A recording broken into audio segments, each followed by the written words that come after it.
এই নতুন বাড়িটা নিয়ে বিশেষ আলোচনা করব। কি কি ভুল আছে, কি কি ভালো দিক আছে, বাড়ি করতে গেলে কি কি সমস্যা হয়, অনেকগুলো বিষয় তুলে ধরবো। এইটা দেখেন 24 স্কোয়ার ফিটের যে বাড়ি, ভেতরের অংশটা 100% এখন ইন্টেরিয়র কোনো কাজ হয়নি, তবে জানা টানা প্রায় কাজ হয়ে গেছে। সাময়িক ইট পাথরের কাজটা হয়ে গেছে, এখন গোছানোর বিষয় আছে, আসবাবপত্রের বিষয় আছে। তো এই বাড়িটা দেখে অনেক বড়।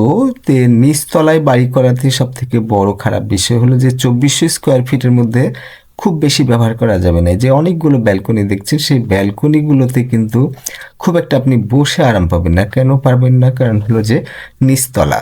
আবার যখন আপনি বাড়ির বাইরে যাবেন তখন সবগুলো জানালা দরজা মারতে হবে। যত ব্যালকনি, যত দরজা, যত জানালা, তত কিন্তু আপনার সমস্যা, বারবার মারতে হবে।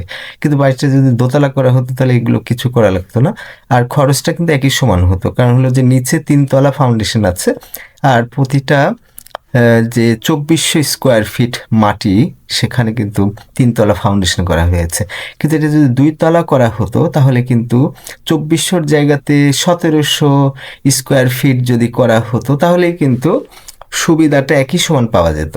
কারণ হলো যে নিচে 2400 স্কোয়ার ফিট আর দোতলায় 1700 ফিট আমার কাছে প্রায় সমান মনে হবে। আর নিচে তখন আপনার 3 তলা যে ফাউন্ডেশন, এটা তো মূল খরচ, অতিরিক্ত খরচ। এই বিল্ডিং করার পেছনে সব থেকে কষ্ট, সময় এবং অনেক টাকা খরচ হলো যে 24 স্কোয়ার ফিটে যে 3 তলা ফাউন্ডেশন এখানে। তাহলে যদি 1700 করা হতো, দোতলা করতে গেলে 2400 স্কোয়ার ফিটের আপনাকে 2টা ছাদ দিতে হচ্ছে। তাহলে এখানে একটা ছাদ দিতে হচ্ছে 24 স্কোয়ার ফিটের, আর দোতলা করলে দিতে হতো 34 স্কোয়ার ফিটের। আর নিচে যে 3 তলার যে ফাউন্ডেশন, সে যে ব্যাপক খরচ 2400 স্কোয়ার ফিটের, সেখানে 1700 স্কোয়ার ফিটে অনেক টাকা কম লাগতো। ফলে দেখা যেত যে আপনি অনায়াসেই দোতলায় করে ফেলতে পারছেন। নিচের অংশটা আপনি যদি ফাঁকা রাখেন তাহলে কোনো এই যে মাটি তোলা, এটা সেটা অনেক কাজ কিন্তু করা লাগে না। যেহেতু দুলাভাই আপাইরা তো ঢাকায় থাকে, এক ছেলে কানাডায় থাকে, মেজো ছেলে ডাক্তার ময়মনসিংহে থাকে, আর বড় ছেলেটা ঢাকায় থাকে। তাহলে তারা মাঝে সাঝে আসবে, ঈদে আসবে, এরকম কিছু সময় আসবে। ফলে এদের বাড়িটার সংরক্ষণ করা, মেনটেন করা এটা অনেক কঠিন। সবগুলো তালা মারতে হবে, অনেক ধরনের জিনিস করতে হবে। যখনই বের হবে তখন অনেক ধরনের কাজ করতে হবে। কিন্তু যদি দোতলা করা হয় তাহলে ব্যাঙ থেকে শুরু করে মুরগি, ছাগল, গ্রামের যে সমস্যা, উকি ঝুঁকি মারা, কুকুর, নানান ধরনের সমস্যা থেকে বাঁচতে পারে।